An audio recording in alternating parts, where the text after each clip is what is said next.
গোপন খবরের ভিত্তিতে গতকাল রাতে বিএসএফ, বিলুনিয়া বিওপি ১০৯ নম্বর ব্যাটালিয়ন এবং বিলুনিয়া থানার পুলিশ যৌথভাবে অভিযান চালিয়ে বিলুনিয়া শহরের রামঠাকুর পাড়া এলাকার আশিস দাসের বাড়ি থেকে ৪৮ বস্তা অবৈধভাবে মজুত করে রাখা চিনি উদ্ধার করে।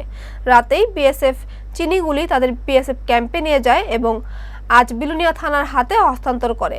এ বিষয়ে বিলুনিয়া থানার ওসি শিবু রঞ্জন দে জানান, এতগুলো চিনি একসাথে একটা গ্রামে কেন মজুত করে রাখা হলো তা নিয়ে তদন্ত চলছে। তবে চিনিগুলি যে বাংলাদেশে পাচারের উদ্দেশ্যে রাখা হয়েছে তা বলার অপেক্ষা রাখে না। গতকাল বিলুনিয়া থানার আর বিএসএফ এর যৌথ উদ্যোগে বিলুনিয়া থানাধীন রামঠাকুর পাড়ার আশিস দাসের বাড়ি থেকে অভিযান চালানো হয়।